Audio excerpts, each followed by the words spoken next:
इस क्वेश्चन के अंदर पीवी डायग्राम आपको दिया हुआ है। ये ना क्वेश्चन नीट में आया हुआ क्वेश्चन है और मैं बहुत हैरान हूँ कि नीट वालों ने मतलब इतना लंबा क्वेश्चन, लंबा या छोटा मुझे पता नहीं, पर देखो ऐसा क्वेश्चन दिया, पुराने पेपर में मिलेगा आपको। पीवी डायग्राम दे दिया उन्होंने, है तो एक छोटा सा स्टेप इसमें। उन्होंने आपको इस पॉइंट का प्रेशर दे दिया, P3 भी दे दिया, P4 भी दे दिया, P0 भी दे दिया, P1 भी दे दिया, P2 भी दे दिया, तो बराबर ही है, तीनों प्रेशर तुम्हें दे दिए। V2 और V1 का डिफरेंस दे दिया, volume V2 minus volume V1 का डिफरेंस दे दिया, कितना 10 लीटर दे दिया। और प्रेशर जो है वो पास्कल में दिया हुआ है, तो यानी कि न्यूटन पर मीटर स्क्वायर ऐसा ही सिस्टम है, तो वॉल्यूम को मैं मीटर क्यूब में कन्वर्ट करूंगा कैलकुलेशन में, राइट। क्या निकालना है? Net amount of work done निकालना है। मुझे तो इतना सिखाया गया कि साइक्लिक प्रोसेस है और वर्क डन निकालने का तरीका क्या होता है, एरिया इनसाइड अ साइकिल। और यहां पर मेरे को दो साइकिल दिख रहे हैं, एक नीचे वाला और एक ऊपर वाला। जो नीचे वाला साइकिल है वो क्लॉकवाइज है, देख रहे हो, क्लॉकवाइज है, और जो ऊपर वाला साइकिल है वो एंटी क्लॉकवाइज है। तो ये जो साइकिल है वो क्लॉकवाइज है, ये साइकिल एंटी क्लॉकवाइज साइकिल है। क्लॉकवाइज का जो एरिया निकलेगा वो क्या देगा आपको, अमाउंट ऑफ वर्क डन, और इसमें जो एरिया निकलेगा वो भी क्या देगा, अमाउंट ऑफ वर्क डन। तो इसके अंदर जो वर्क डन है वो क्या निकलेगा, पॉजिटिव, और इसका वर्क डन क्या निकलेगा, नेगेटिव। एक पॉजिटिव और एक नेगेटिव। कोई डाउट इसमें? तो अगर मेरे को net amount of work done निकालना है तो मैं इस वर्क डन में से इस वर्क डन को सब्ट्रैक्ट कर दूंगा, मेरा आंसर आएगा। मैं ऐड करूंगा, ये वर्क डन पॉजिटिव आएगा और ये वर्क डन नेगेटिव आएगा। कोई डाउट इसमें? क्या रूल क्लियर है यहां तक? चलो शुरू करते हैं वर्क डन। तो वर्क डन कैसे निकलेगा, एरिया निकालें तो सबसे पहले नीचे वाले ट्राइंगल का एरिया निकालते हैं, हाफ इनटू बेस। ये बेस कितना है, V2 माइनस V1, हमें ऑलरेडी पता है, और इनटू हाइट, हाइट कितना है, P0 माइनस P1। तो देख रहे हो V2 माइनस V1, और यहां से हाइट क्या निकलेगी इसकी, P0 माइनस P1। ये रहा। क्या स्टेप यहां तक क्लियर है? तो वर्क डन की वैल्यू क्या आएगी, half into change of volume into change of pressure. कोई डाउट इसमें? पॉइंट समझ में आ रहा है यहां तक? अच्छा, इसका निकालने एरिया, इसका एरिया क्या होगा, इसका वर्क डन क्या होगा, हाफ इनटू बेस, बेस क्या है, V4 माइनस V3, और हाइट क्या है, ये हाइट क्या है, ये हाइट होगी, ये हाइट होगी P3 माइनस P0। ये हाइट निकाल लेना, P3 माइनस P0।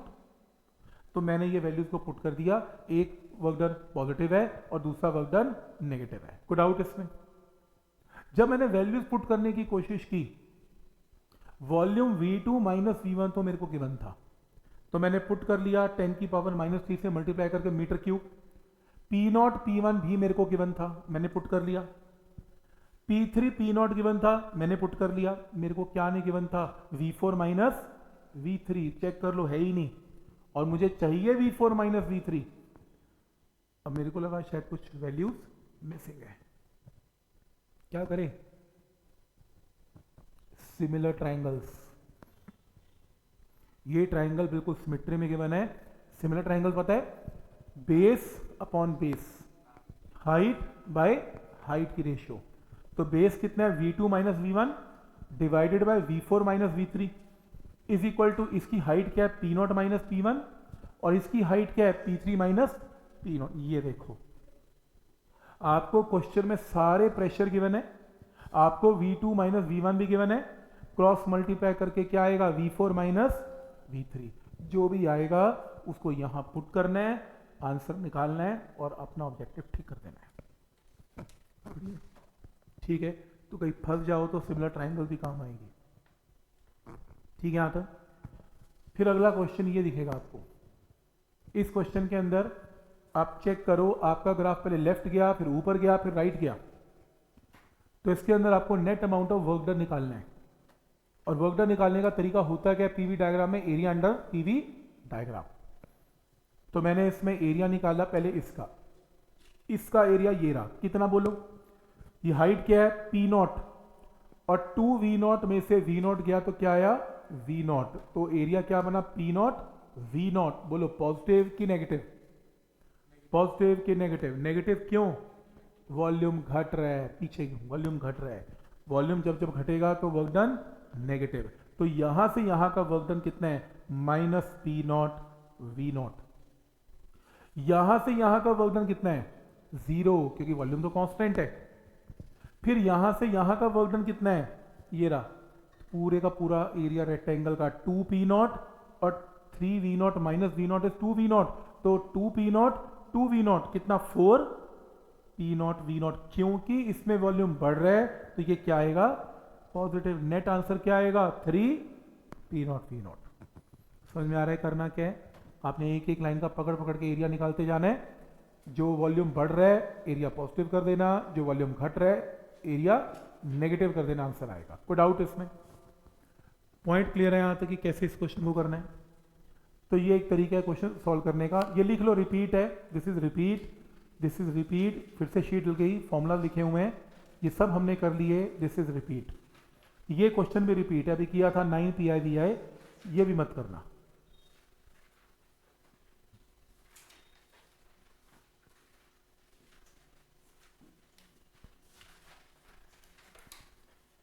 ये सारे क्वेश्चन PYQ के क्वेश्चन में बता देता हूँ, जब हम कल की एक्स्ट्रा क्लास में करेंगे तो सारे क्वेश्चन ये डिस्कस होने हैं।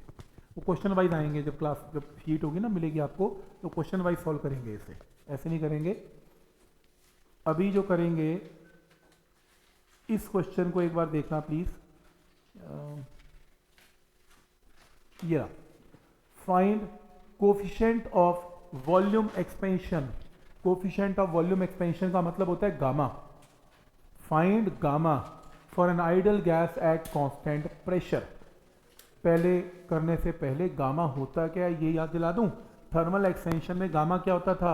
V dash is V into 1 plus gamma into delta T. इसे ओपन करके V डैश माइनस V क्या होता है? dV। dV की वैल्यू आ गई। और गामा क्या होता है? Change in volume upon original volume into rise in temperature. याद है ये गामा का फॉर्मूला था। मेरे को गामा किसका निकालना है? किसी भी गैस का कांस्टेंट प्रेशर पे। तो तुम क्या करो, PV equal to N RT लगा लो। PV equal to N RT में आप स्मॉल चेंज इन वॉल्यूम निकाल लो तो स्मॉल चेंज इन टेम्परेचर आएगा। ठीक है, क्यों? क्योंकि प्रेशर तो कांस्टेंट है अकॉर्डिंग टू क्वेश्चन। तो यहां से dV की वैल्यू क्या आएगी? P को इस तरफ ले जाओ, ये dV की वैल्यू आ गई।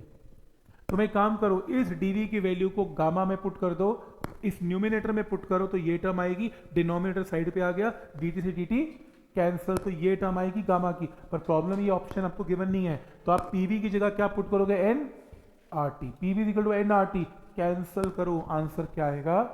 1/T। ये ऑब्जेक्टिव आएगा कि गामा किसी गैस का क्या होगा एट कांस्टेंट प्रेशर? 1/T।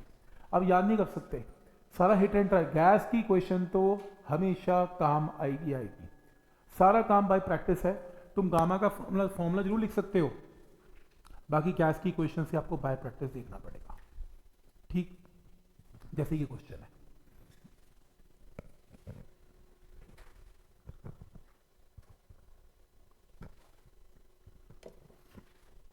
इस क्वेश्चन के अंदर प्रेशर और वॉल्यूम का ये कर्व गिवन है, ये दो कर्व्स गिवन है, प्रेशर एंड वॉल्यूम के। प्रेशर वॉल्यूम के कर्व के अंदर आपको दो टेम्परेचर दे रहा है, बताओ किसका टेम्परेचर बड़ा है और किसका छोटा? ये क्वेश्चन है। मतलब ये गलती मत करना, इसकी शक्ल देखना शुरू कर दो। अच्छा प्रेशर है, वॉल्यूम का कैसे पता लगाते हो तुम टेम्परेचर का? लग ही नहीं सकता, बिल्कुल गैस की क्वेश्चन के बिना लग ही नहीं सकता। आप इसकी शक्ल देख के आंसर दे नहीं पाओगे, क्योंकि ग्राफ तो प्रेशर वॉल्यूम का है और तुमसे क्वेश्चन क्या पूछ रहे हैं? टेम्परेचर का। तो लिखो गैस की equation, PV equal to N RT। तो तुमने टेम्परेचर पूछा तो टेम्परेचर एक तरफ, बाकी टर्म्स एक तरफ। N और R कांस्टेंट है तो temperature proportional to P into V हो गया।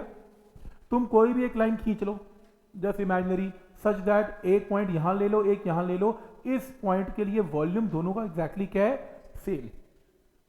तो जिसका P इंटू V का प्रोडक्ट बड़ा होगा उसका टेम्परेचर भी बड़ा होगा। अब वॉल्यूम तो इस पॉइंट पर सेम है, इसका प्रेशर बड़ा है और इसका प्रेशर छोटा है, तो इसका P इंटू V का प्रोडक्ट बड़ा है, इसका P इंटू V का प्रोडक्ट छोटा है। इसका मतलब T2 बड़ा है T1 से। आंसर स्टेप समझ में आ रहा है? क्योंकि वॉल्यूम तो दोनों का बराबर ही है। अगर वॉल्यूम दोनों का बराबर है तो जिसका प्रेशर बड़ा है उसका टेम्परेचर भी बड़ा है। तो T2 का प्रेशर बड़ा है और T1 का प्रेशर छोटा है, तो लिख सकते हैं T2 ग्रेटर देन T1। क्या ये स्टेप समझ में आ रहा है? यहां तक कोई डाउट इसमें? ठीक, तो इस क्वेश्चन को आप सॉल्व कर सकते हैं ऐसे। क्वेश्चन चेंज करके आ गया, फिर से कर्व दे दिए, फिर से PV कर्व दे दिया, इस बार तुम्हें गैसेस के मासेस दे दिए एंड टेम्परेचर कांस्टेंट दे दिया और पूछ लिया किसका मास बढ़े, रूल वही है। तुम उसकी शक्ल देख के कैसे मास बता दोगे? मैं तो नहीं बता सकता।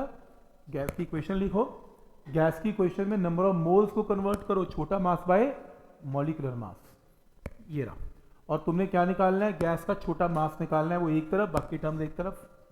अब क्योंकि तुम्हारा टेम्परेचर इसमें कांस्टेंट है तो आर तो वैसे ही कांस्टेंट है, टेम्परेचर वैसे ही कांस्टेंट है, मॉलिक्यूलर मास दोनों गैसेस का सेम है, रहा क्या? पीवी का प्रोडक्ट। फिर सेम क्वेश्चन, जिसका पीवी का प्रोडक्ट बड़ा होगा उसका मास भी बड़ा होगा। अब पीवी का प्रोडक्ट किसका बड़ा है? सेम रूल, आप कोई भी दो पॉइंट ले लो, ये एक ये, वॉल्यूम दोनों में एग्जैक्टली सेम है, इसका प्रेशर बड़ा है तो इसका पीवी का प्रोडक्ट भी बड़ा है, तो M2 greater than M1, same rule है। जैसे टेम्परेचर का बताया वैसे P इंटू पी का प्रोडक्ट जिसका बड़ा है उसका मास भी बड़ा है। कैपिटल M एक ही गैस के लिए है, सेम गैस गिवन होगा क्वेश्चन में। ठीक, जैसे ये क्वेश्चन है, सुनने टेस्ट में भी था।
किसका ग्राफ गिवन है? प्रेशर एंड टेम्परेचर का है, इस बार वॉल्यूम का नहीं है, पीटी ग्राफ है। और बताना क्या है मुझे? कह रहा है इन्फ्लुएंस बताओ क्या है। ओके, इसमें ऑप्शन गिवन होगा, वॉल्यूम का बताना है, किसका वॉल्यूम बड़ा होगा किसका वॉल्यूम छोटा होगा, ए का वॉल्यूम बड़ा कि बी का वॉल्यूम बड़ा, बस देख के बता दो, बता सकते हो, अभी तरीका बता देना कैसे बताया। तो भाई अभी अप्रोक्सीमेशन का काम आ गया है। तो ये ए से बी तक कर्व जा रहा है, प्रेशर बढ़ रहा है, टेम्परेचर भी बढ़ रहा है, तुम वॉल्यूम के बारे में क्या बोलते हो? बढ़ेगा। प्रेशर बढ़ रहा है, टेम्परेचर भी बढ़ रहा है, बढ़ेगा घटेगा? कैसे? पीवी हमारा कांस्टेंट रह रहा है। अच्छा,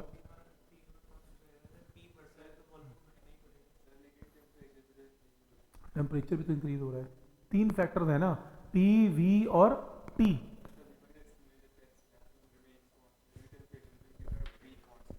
तो तो मैं लगा कि टेम्परेचर बढ़ेगा ही।